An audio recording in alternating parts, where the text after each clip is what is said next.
വന്നിട്ടുള്ള മറ്റൊരു ആരോപണം, പി കെ ഫിറോസ് മാധ്യമങ്ങളെ കാണുന്നു തത്സമയം. ഇന്നലെ മയക്കുമരുന്ന് കേസിൽ ലഹരി ഇടപാടിൽ നടത്തിക്കൊണ്ടിരിക്കുന്ന ഒരു റിയാസ് തൊടുകയിൽ, ആ റിയാസ് തൊടുകയിലിനെ പോലീസ് പിടികൂടിയപ്പോൾ അദ്ദേഹത്തിൻ്റെ മൊബൈലിലേക്ക് ഇയാളുടെ മെസ്സേജ് വന്നു എന്നുള്ളതാണ് പോലീസ് പറയുന്ന മറ്റൊരു കാര്യം. ഈ റിയാസ് തൊടുകയിലാണ് ലഹരി ഇടപാട് നടത്തുന്നത് എന്നും പോലീസ് പറയുന്നു. അപ്പം അങ്ങനെയാണെങ്കിൽ എൻ്റെ ചോദ്യം, ഈ റിയാസ് തൊടുകയിലിനെ എന്തിനാണ് ഇന്നലെ പോലീസ് വിട്ടയച്ചത്? റിയാസ് തൊടുകയിൽ ഏത് പാർട്ടിക്കാരനാണ്? അദ്ദേഹത്തിന്റെ സോഷ്യൽ മീഡിയ അക്കൗണ്ടുകൾ പരിശോധിക്കുന്ന ഏതൊരാൾക്കും ബോധ്യമാകും അദ്ദേഹം CPM പ്രവർത്തകനാണ്. CPM പ്രവർത്തകനായ റിയാസ് തൊടുകയിലാണ് ലഹരി ഇടപാട് നടത്തിയതെന്ന് പോലീസ് പറയുന്നു. അയാൾ ഇന്നലെ തന്നെ അദ്ദേഹത്തെ പോലീസ് വിട്ടയക്കുന്നു. അദ്ദേഹത്തെ വിട്ടയക്കാൻ ആരൊക്കെയാണ് പോലീസ് സ്റ്റേഷനിൽ ചെന്നത്? CPMന്റെ ലോക്കൽ കമ്മിറ്റി നേതാക്കൾ മുതലുള്ള നേതാക്കന്മാരാണ് അദ്ദേഹത്തെ സ്റ്റേഷനിൽ ഇറക്കി കൊണ്ടുപോകുന്നത്. അപ്പം അദ്ദേഹവുമായി എൻ്റെ സഹോദരൻ വാട്സപ്പ് ചാറ്റ് നടത്തി എന്നുള്ളതാണ് പോലീസിന്റെ ആക്ഷേപം. എന്നാൽ എൻ്റെ സഹോദരനെ കാണാൻ വേണ്ടിയോ അദ്ദേഹത്തിന് സ്റ്റേഷനിൽ ഇറക്കി കൊണ്ടുപോകാനോ ഒരു ലീഗ് പ്രവർത്തകനും കുന്നമംഗലം പോലീസ് സ്റ്റേഷനിൽ പോയിട്ടില്ല. നിങ്ങൾക്കത് അന്വേഷിക്കാം. എൻ്റെ വീടിൻ്റെ ഒരു 3 കിലോമീറ്ററിനുള്ളിലാണ് കുന്നമംഗലം പോലീസ് സ്റ്റേഷൻ. ഞാൻ ആ പരിസരത്തേക്ക് പോയിട്ടില്ല. കാരണം അദ്ദേഹം ഒരു ക്രൈം ചെയ്തിട്ടുണ്ട് എങ്കിൽ അതിനുള്ള ശിക്ഷ കിട്ടണം. അതിനകത്ത് യാതൊരു നിലക്കുമുള്ള ഇടപെടൽ നടത്താൻ ഞാൻ ആഗ്രഹിക്കുന്നില്ല. ഞാൻ എൻ്റെ മാതാപിതാക്കളുമായി സംസാരിച്ചു. പോലീസ് ഈ പറയുന്ന രീതിയിൽ സമൂഹത്തിന് വിപത്തായ ഏതെങ്കിലും ലഹരി ഇടപാടുമായി എൻ്റെ സഹോദരനോ ആർക്കെങ്കിലോ ബന്ധമുണ്ടെങ്കിൽ അവർക്കൊക്കെ എതിരെ ശക്തമായ നിയമപരമായ നടപടി സ്വീകരിക്കണം എന്നുള്ളതാണ് എൻ്റെ നിലപാട്, എൻ്റെ കുടുംബത്തിൻ്റെ നിലപാട്. ഈ കുടുംബത്തിൻ്റെ നിലപാട് എന്ന് കൂടി പറയാനുള്ള കാരണം, ഞാൻ മാതാപിതാക്കളുമായി സംസാരിച്ചതിൻ്റെ കൂടി അടിസ്ഥാനത്തിലാണ് ഞാനിത് പറയുന്നത്. കാരണം ഇതിനെതിരെയൊക്കെ വലിയ പോരാട്ടങ്ങൾ നടത്തിക്കൊണ്ടിരിക്കുന്ന സംഘടനയും സംഘടനയിലെ അംഗവും ഒക്കെയാണ് ഞാനും എൻ്റെ പാർട്ടിയുമൊക്കെ. പിന്നെ ചില വ്യക്തികൾ ഇപ്പം ഈ വിഷയവുമായി ബന്ധപ്പെട്ട്, ഒന്ന് KT ജലീൽ, മറ്റൊന്ന് ബിനീഷ് കൊടിയേരി, അവരൊക്കെ രംഗത്ത് വരുന്നതിൻ്റെ താല്പര്യം മലയാളിക്ക് മനസ്സിലാവും. അപ്പം അത്തരം ആളുകൾ ചെയ്യുന്ന അധികാരത്തെ കൂട്ടുപിടിച്ചുകൊണ്ട് നടത്തിക്കൊണ്ടിരിക്കുന്ന നെറികേടുകൾ, അതിനെതിരെ ഇനിയും സംസാരിക്കും, ഒരു സംശയം വേണ്ട. കുടുംബത്തിലെ ഏതെങ്കിലും വ്യക്തികൾ എന്തെങ്കിലും തെറ്റ് ചെയ്തു എന്നൊക്കെ ചൂണ്ടിക്കാണിച്ചിട്ട് ഞങ്ങളുടെയൊക്കെ വായടപ്പിക്കാം എന്നാരെങ്കിലും വിചാരിക്കുന്നുണ്ടെങ്കിൽ അത് നടക്കാൻ പോകുന്നില്ല. അധികാരവർഗം അധികാരം ഉപയോഗിച്ചുകൊണ്ട് കഴിഞ്ഞ കാലങ്ങളിൽ നടത്തിയ ചൂഷണങ്ങളും അതുപോലെ തന്നെ കൊള്ളരുതായ്മകളും അഴിമതികളും ഒക്കെ ഉണ്ടായപ്പോൾ അതിനെതിരെ ശക്തമായ നിലപാട് സ്വീകരിക്കുക എന്നുള്ളത് ഒരു പ്രതിപക്ഷ സംഘടന എന്നുള്ളവർക്ക് ഞങ്ങളുടെയൊക്കെ ഉത്തരവാദിത്തമാണ്. ആ ഉത്തരവാദിത്തം നിറവേറ്റിയിട്ടുണ്ട്. അത് ഇനിയും ചെയ്യും എന്ന കാര്യത്തിൽ യാതൊരു സംശയവുമില്ല. ഇക്കാര്യത്തിൽ എൻ്റെ സഹോദരനുമായി ബന്ധപ്പെട്ട് പോലീസ് നിഷ്പക്ഷമായ അന്വേഷണം നടത്തട്ടെ. അതിനകത്ത് അദ്ദേഹം കുറ്റക്കാരനാണെങ്കിൽ മാതൃകാപരമായ ശിക്ഷ കൊടുക്കട്ടെ. അതിനകത്ത് രാഷ്ട്രീയപരമായ വ്യക്തിപരമായോ യാതൊരു തരത്തിലുമുള്ള ഇടപെടൽ നടത്തില്ല എന്നുള്ളതാണ് അതുമായി ബന്ധപ്പെട്ട് എനിക്ക് അറിയിക്കാനുള്ളത്. പക്ഷെ ഒരു വ്യക്തിയാണ്, സഹോദര വ്യക്തിയാണ് എന്ന് താങ്കൾ പറഞ്ഞു. പക്ഷെ മറ്റു കേസുകളിൽ വരുമ്പോൾ താങ്കളുടെ നിലപാട് അതൊക്കെയാണ് സോഷ്യൽ മീഡിയയിൽ ഉൾപ്പെടെ ചർച്ചയാവുന്നത്. താങ്കൾ ഉൾപ്പെടെ പറയുന്നത് രാഷ്ട്രീയക്കാരുടെ മക്കളോ അല്ലെങ്കിൽ ബന്ധുക്കളോ ഏതെങ്കിലും കേസുകളിൽ പെട്ടത് രാജിവെക്കുന്ന ആവശ്യം താങ്കൾ ഉൾപ്പെടെ ഉന്നയിച്ചിട്ടുണ്ട്. അപ്പൊ ഈ വിഷയത്തിൽ മാത്രമേ വ്യക്തിയാവുന്നത് കൊണ്ടാണ് അങ്ങനെ ഉന്നയിച്ചിട്ടുണ്ടോ? നിങ്ങൾക്ക് അത് ചൂണ്ടിക്കാണിച്ചു തരാൻ കഴിയോ? ഇഷ്ടംപോലെ കേസുകൾ ബിനീഷ് കൊടിയേരിയുടെ കാര്യത്തിൽ, ബിനീഷ് കൊടിയേരിയുടെ വിഷയത്തിൽ ഞാൻ എന്താണ് പറഞ്ഞത്? നിങ്ങളുടെ ആർക്കൈവ്സിൽ ഉണ്ടാവുമല്ലോ. അതിനകത്ത് ബിനീഷ് കൊടിയേരി ചെയ്ത തെറ്റിന് അദ്ദേഹത്തിന്റെ പിതാവ് രാജിവെക്കണം എന്നൊരാവശ്യം ഞാൻ ഉന്നയിച്ചതായി നിങ്ങൾക്ക് കാണിച്ചു തരാൻ കഴിയോ? അപ്പോൾ പ്രസ്ഥാനം ആര് പറഞ്ഞു? ആരെങ്കിലും ചൂണ്ടിക്കാണിച്ചോ? എൻ്റെ പാർട്ടിയിൽ ആരെങ്കിലും പറഞ്ഞോ മകൻ ചെയ്ത തെറ്റിന് അച്ഛൻ? ഞങ്ങൾ പറഞ്ഞ എന്താണ്? അതിനകത്ത് അന്വേഷണം നടക്കണം. കാരണം മയക്കുമരുന്ന് ഇടപാട് നടത്തിക്കൊണ്ടിരിക്കുന്ന ഒരാളുമായി വലിയ സാമ്പത്തിക ഇടപാട്, ഈ ആരോപണം വന്ന സമയത്ത് അദ്ദേഹം പറഞ്ഞത് 6 ലക്ഷം രൂപയുടെ ഇടപാട് നടത്തിയെന്നാണ്. പിന്നീട് അന്വേഷണത്തിൽ എന്താണ് വ്യക്തമായത്? 50 ലക്ഷം രൂപയുടെ ഇടപാട് നടത്തിയെന്ന് വ്യക്തമായി. മാത്രമല്ല, ബിനീഷ് കൊടിയേരിക്ക് ഈ മയക്കുമരുന്ന് ഇടപാട് നടത്തുന്ന ആളുമായിട്ടുള്ള പരിചയം എങ്ങനെയാണെന്ന് ചോദിച്ചപ്പോൾ അദ്ദേഹം എന്താ പറഞ്ഞത്? ഒരു ഷോപ്പിൽ ഒരു ഡ്രസ്സ് വാങ്ങാൻ ചെന്നപ്പോൾ, ഷർട്ട് വാങ്ങാൻ ചെന്നപ്പോൾ കണ്ട പരിചയമാണെന്ന്. അപ്പോൾ അതിനകത്തൊക്കെ ഒരുപാട് ദുരൂഹതകളുണ്ട്.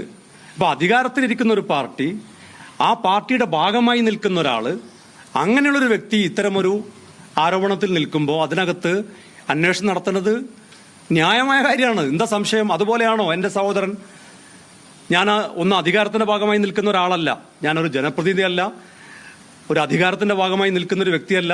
ഏതെങ്കിലും നിലക്ക് അദ്ദേഹത്തെ സഹായിക്കാൻ എനിക്ക് കഴിയില്ല. ഇനി കഴിയുമെങ്കിൽ യൂത്ത് ലീഗിന്റെ സംസ്ഥാന ജനറൽ സെക്രട്ടറി എന്നൊക്കെ ഉള്ള പദവി ഉപയോഗിച്ച് സഹായിക്കാൻ ഉദ്ദേശിക്കുന്നില്ല എന്ന കാര്യമാണ് പരസ്യമായി ഇവിടെ വ്യക്തമാക്കുന്നത്. നിങ്ങൾക്ക് പോലീസ് സ്റ്റേഷനിൽ ബന്ധപ്പെടാം, പോലീസുമായി ബന്ധപ്പെടാം, ഏതെങ്കിലും നിലക്ക് ഞാനൊരു ഇടപെടൽ നടത്തി എന്ന് ആരെങ്കിലും പറയട്ടെ.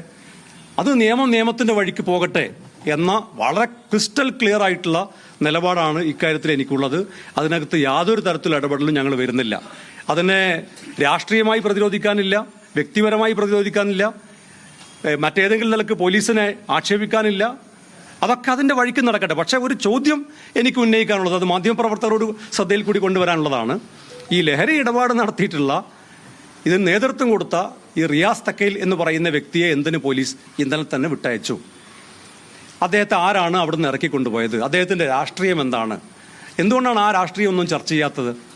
അതേസമയത്ത് 130 to 121 BNS ആക്ട് പ്രകാരമുള്ള ഒരു കേസിനെ സംബന്ധിച്ച് പ്രതിയായ ഒരാളെ പിന്നെ എന്നെയും ചേർത്ത് വളരെ മോശമായ രീതിയിൽ ചിത്രീകരിക്കുക, ഈ മയക്കുമരുന്ന് ഇടപാട് നടത്തി എന്ന് പോലീസ് തന്നെ പറയുന്ന റിയാസ് തക്കയിൽ എന്ന് പറയുന്ന CPM-കാരനെ ബോധപൂർവ്വം മറച്ചു വെക്കുക, അത് ശരിയല്ല എന്ന ഒരു വൈരുദ്ധ്യം ചൂണ്ടിക്കാണിക്കുക മാത്രമാണ് ഞാൻ ചെയ്തിട്ടുള്ളത്.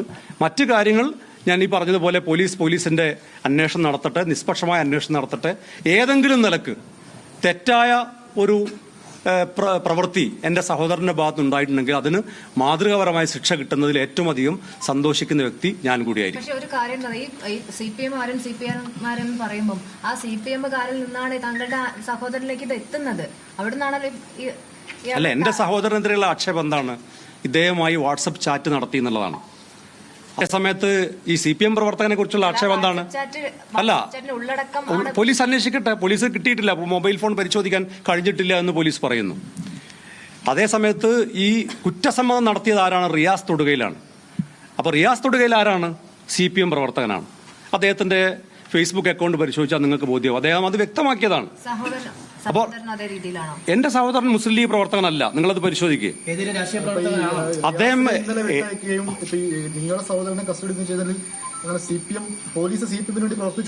അങ്ങനെയൊന്നും ഞാൻ നിങ്ങളോട് പറയുന്നില്ല. നിങ്ങളോട് ഞാൻ പറഞ്ഞ ഒറ്റ കാര്യമേ ഉള്ളൂ, ഈ റിയാസ് തൊടുകയിൽ എന്ന് പറയുന്ന വ്യക്തിയാണ് ലഹരി ഇടപാട് നടത്തിയതെന്ന് പോലീസ് പറയുന്നു. അത് FIR-ൽ തന്നെ പോലീസ് പറയുന്നു. ആ റിയാസ് തക്കയിലെ ഇന്നലെ തന്നെ പോലീസ് വിട്ടയച്ചു. അദ്ദേഹം CPM പ്രവർത്തകനാണ്. അത് അദ്ദേഹത്തിന്റെ ഫേസ്ബുക്ക് അക്കൗണ്ടിലൂടെ അദ്ദേഹം വ്യക്തമായി ജനങ്ങളുടെ മുമ്പിൽ കാണിച്ചൊരു കാര്യമാണ്. അദ്ദേഹത്തെ പോലീസ് സ്റ്റേഷനിൽ നിന്ന് കൊണ്ടുപോയത് CCTV ദൃശ്യങ്ങൾ പരിശോധിച്ചാൽ ബോധ്യമാകും. CPM-ന്റെ ലോക്കൽ കമ്മിറ്റി നേതാക്കന്മാരടക്കമുള്ള ആളുകളാണ്. ആ കാര്യം മറച്ചു വെക്കുന്നു. അദ്ദേഹവുമായി വാട്സപ്പ് ചാറ്റ് നടത്തി ഈ പറയുന്ന പോലീസിന്റെ കൃത്യനിർവഹണം തടസ്സപ്പെടുത്തി പോലീസിനെ ആക്രമിച്ചു എന്ന കേസിൽ പ്രതിയായ ഒരാളെയും അദ്ദേഹം എൻ്റെ സഹോദരനാണ് എന്നതുകൊണ്ട് എന്നെയും ചേർത്ത് വ്യാപകമായ രീതിയിൽ സൈബർ അറ്റാക്ക് നടത്തുന്നു. ഈ പറയുന്ന ബിനീഷ് കൊടിയേരിയും KT ജലീലും ഒക്കെ രംഗത്ത് വരുന്നു. ഈ വൈരുദ്ധ്യമാണ് ഞാൻ ചൂണ്ടിക്കാണിച്ചത്. അതിന് കുഴപ്പമില്ലെന്നേ, പോലീസ് അന്വേഷിച്ചോട്ടെ. ഞാൻ ആ വാട്സപ്പ് ചാറ്റ് നടത്തിയെന്ന് പോലീസ് കേസെടുത്തതിന് ഞാൻ എന്തെങ്കിലും കുറ്റം പറഞ്ഞോ? ഞാൻ ന്യായീകരിച്ചോ? ഒരിക്കലും ന്യായീകരിക്കുന്നില്ല. ഒരു ന്യായീകരണത്തിന്റെ പ്രശ്നമില്ല. അദ്ദേഹം ഇപ്പം നിങ്ങളുടെ പോലീസ് കൈരളി TV അല്ലേ? അല്ല, ഏതാണ്? റിപ്പോർട്ടറാണ്. ആ റിപ്പോർട്ടർ രണ്ടു കണക്ക് തന്നെ. അപ്പൊ ഏതായാലും റിപ്പോർട്ടർ TVന്റെ ചോദ്യം എന്താണ്? കൈരളിയാ? അപ്പൊ കള്ളം പറയരുത്. കൈരളി അല്ലാന്ന് പറയുന്നത്. ഓക്കെ, അല്ല കൈരളിയാണല്ലോ. അപ്പൊ കൈരളിയുടെ ചോദ്യം എന്താണ്? അനിയനെ ന്യായീകരിച്ചു. ഞാൻ ഈ പറഞ്ഞതിൽ എവിടെയെങ്കിലും അനുജനെ ന്യായീകരിച്ചു എന്ന് തോന്നുന്നുണ്ടെങ്കിൽ ഒരിക്കൽ കൂടി ഞാൻ പറയുന്നു, അദ്ദേഹത്തിനെതിരെ പോലീസ് നടത്തുന്ന ഏത് അന്വേഷണത്തെയും ഞാൻ സ്വാഗതം ചെയ്യുന്നു. പക്ഷേ ഇപ്പോ കേരള പോലീസ്, പിണറായി വിജയന്റെ പോലീസ്, കൈരളിയുടെ പോലീസ് എന്ന് ഞാൻ പറയുന്നില്ല, പിണറായി വിജയന്റെ പോലീസ് ഇപ്പോൾ അദ്ദേഹത്തിനെതിരെ ചുമത്തിയത് 2 വകുപ്പാണ്. ഒന്ന്, പോലീസിനെ കൃത്യനിർവഹണം തടസ്സപ്പെടുത്തി. മറ്റൊന്ന്, പോലീസിനെ പരിക്കേൽപ്പിച്ചു. ഈ 2 കേസ് അദ്ദേഹത്തിനെതിരെ നിങ്ങൾ ഇപ്പോൾ ചുമത്തിയിട്ടുള്ളൂ. ഇനി മറ്റെന്തെങ്കിലും കുറ്റകൃത്യത്തിലും അദ്ദേഹം പങ്കാളിയായിട്ടുണ്ടെങ്കിൽ, ഈ കേസിൽ മാത്രമല്ല ഏത് കുറ്റകൃത്യം അദ്ദേഹം ചെയ്തിട്ടുണ്ടെങ്കിലും പോലീസ് അന്വേഷിച്ച് അദ്ദേഹത്തിന് മാതൃകാപരമായ ശിക്ഷ വാങ്ങിച്ചു കൊടുക്കണം. അങ്ങനെ വാങ്ങിച്ചു കൊടുത്താൽ അതിനകത്ത് ഏറ്റവും സന്തോഷിക്കുന്ന ഒരു വ്യക്തി കൂടിയായിരിക്കും ഞാനെന്നാണ് പറഞ്ഞത്. കാരണം സമൂഹത്തിന് വിപത്തായി പ്രവർത്തിക്കുന്ന കുറ്റകൃത്യങ്ങളിൽ ആരേർപ്പെട്ടാലും അത് എൻ്റെ കുടുംബത്തിലുള്ള ആളാണെങ്കിൽ എനിക്കൊരു നിലപാട്, പുറത്തുള്ള ഒരാളാണെങ്കിൽ മറ്റൊരു നിലപാട് എന്നില്ല.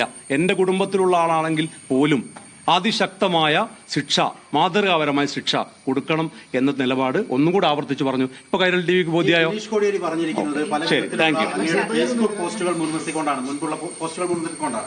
അന്ന് കോടിയേരി രാജിവെക്കണമെന്ന് അടക്കമുള്ള ആവശ്യങ്ങൾ പല കോണിൽ നിന്ന് ഉയർന്നിട്ടുണ്ടായിരുന്നു. പല കോണിൽ നിന്ന് രാഷ്ട്രീയമായിട്ട് ഇത്ര മുഖ്യധാരയിൽ നിൽക്കുന്ന ആളുകളുടെ കുടുംബത്തിൽ നിന്നൊരാൾ ഇങ്ങനെ ഒരു ശിക്ഷയുടെ ഭാഗമായി വരുന്ന ഘട്ടത്തിൽ നേതൃസ്ഥാനത്തിരിക്കുന്ന അങ്ങ് രാജിവെക്കാൻ തയ്യാറാവുമോ എന്നുള്ളതാണ് അദ്ദേഹത്തിന്റെ ചോദ്യം. ഞാൻ ചോദിക്കുന്നത്, ബിനീഷ് കോടിയേരിന്റെ വിഷയം ഉണ്ടായിരുന്ന സമയത്ത് അന്ന് രാത്രി ഏഷ്യാനെറ്റ് ചാനലിലായിരുന്നു അന്നൊരു ചർച്ച നടത്തിയത്, ഡിബേറ്റ് നടത്തിയത്. ആ ഡിബേറ്റ് നിങ്ങളുടെയൊക്കെ ആർക്കൈവ്സിൽ പരിശോധിച്ചാൽ നിങ്ങൾക്ക് കാണാൻ കഴിയും. അന്ന് രാത്രി കോടിയേരി ബാലകൃഷ്ണനെതിരായി ഞാൻ എന്തുകൊണ്ട് സംസാരിക്കുന്നില്ല എന്ന് BJPയുടെ പ്രതിനിധി ഒരു ചോദ്യമായി ഉന്നയിച്ചു. ലീഗ് നേതാക്കന്മാർ PK ഫിറോസിനെ ഭീഷണിപ്പെടുത്തിയോ, അതുകൊണ്ടാണോ കോടിയേരിക്കെതിരെ സംസാരിക്കാത്തത് എന്ന് വരെ ചോദിച്ചു. പക്ഷെ അന്ന് ഞാൻ ആ ചർച്ചയിൽ പറഞ്ഞൊരു കാര്യം, ഒരു മകനും മയക്കുമരുന്ന് ഇടപാട് നടത്താനോ മയക്കുമരുന്ന് കേസിൽ പങ്കാളിയാവണമെന്നോ ഒരച്ഛനും ആഗ്രഹിക്കില്ല എന്നൊരു നിലപാടാണ് ഞാൻ സ്വീകരിച്ചത്. അതിന്റെ പേരിൽ ആ പിതാവിനെ ഒരു നിലക്കും കുറ്റപ്പെടുത്താൻ തയ്യാറായിട്ടില്ല. അതേ സമയത്ത് ഭരണത്തിലിരുന്നുകൊണ്ട്, അധികാരത്തിലിരുന്നുകൊണ്ട് അതിന്റെ ഭാഗമായി നിൽക്കുന്ന ഒരാൾ കേസിൽ നിന്ന് രക്ഷപ്പെടുമോ എന്ന ആശങ്ക പങ്കുവച്ചിട്ടുണ്ട്. കാരണം എന്താണ്? അവർ അധികാരത്തിലിരിക്കുന്ന പാർട്ടിയാണെന്ന് മാത്രമല്ല, ബിനീഷ് കോടിയേരി അതിന്റെ ഭാഗമായി നിൽക്കുന്ന ആൾ കൂടിയാണ്. അതുകൊണ്ട് തന്നെ സ്വാഭാവികമായും അത്തരം ഒരു സംശയം ഉന്നയിക്കുന്നതിൽ ഒരു തെറ്റുമില്ല. അത് ഇനിയുണ്ടായാൽ ഇനിയും അത് ആവർത്തിക്കും, ഒരു സംശയം വേണ്ട. അതുപോലെയാണോ ഇക്കാര്യത്തിൽ എന്നാണ് എന്റെ ചോദ്യം. ഞാൻ രാജിവെക്കേണ്ടത് എന്തിനാണ്? ഈ പദവി ഉപയോഗിച്ച് ഏതെങ്കിലും നിലക്ക് അദ്ദേഹത്തിനെതിരായിട്ട് അല്ല അദ്ദേഹത്തിന് അനുകൂലമായ ഒരു നിലപാട് ഞാൻ സ്വീകരിക്കും എന്ന ഭയം ആർക്കെങ്കിലും ഉണ്ടെങ്കിലാണ്. ഇപ്പൊ പദവി രാജിവെക്കണം, ഇപ്പൊ മന്ത്രിസ്ഥാനം രാജിവെക്കണം എന്നൊക്കെ ആളുകൾ പറയുന്നത് എന്തുകൊണ്ടാണ്? ആ മന്ത്രിസ്ഥാനത്തിരുന്നുകൊണ്ട് അധികാര ദുർവിനിയോഗം ചെയ്ത് അയാളെ സംരക്ഷിക്കുമോ എന്നുള്ളത് കൊണ്ടാണ്, സംശയമുള്ളത് കൊണ്ടാണ് ആ പദവി രാജിവെക്കണം എന്ന് പറയുന്നത്. ഞാൻ പ്രതിപക്ഷത്തിരിക്കുന്ന ഒരു ജനപ്രതിനിധി പോലും അല്ലാത്ത, അധികാരത്തിന്റെ ഭാഗമായി നിൽക്കാത്ത ഒരാളാണ്. മാത്രമല്ല ഈ അന്വേഷണത്തെ സ്വാഗതം ചെയ്യുന്ന ഒരാളാണ്. പിന്നെ എന്താ നിങ്ങൾ ചോദിച്ചു നേരത്തെ? ഇല്ല, ഒരു കേസിലും അതെ, ഇങ്ങനെയുള്ള ഒരു കേസിലും ഇതുവരെ. സഹോദരൻ PK വിജയറിന്റെ അറസ്റ്റുമായി ബന്ധപ്പെട്ട് വിശദീകരണം നൽകുകയായിരുന്നു യൂത്ത് ലീഗ് സംസ്ഥാന ജനറൽ സെക്രട്ടറി PK ഫിറോസ്. അറസ്റ്റിൽ പോലീസ് വിട്ടയച്ച ഒരു റിയാസ് തെക്കയിൽ നിന്ന് ആളെ വിട്ടയച്ച് എന്തുകൊണ്ടെന്ന് അന്വേഷണം നടക്കും PK ഫിറോസ് പറയുന്നുണ്ട്. ഒപ്പം തന്നെ സഹോദരന്റെ അറസ്റ്റുമായി ബന്ധപ്പെട്ട് ഒരു തരത്തിലുള്ള ഇടപാടും താനും തന്റെ പാർട്ടിയും നടത്തില്ല എന്നുകൂടി PK ഫിറോസ് നിലപാട് വ്യക്തമാക്കുകയാണ്.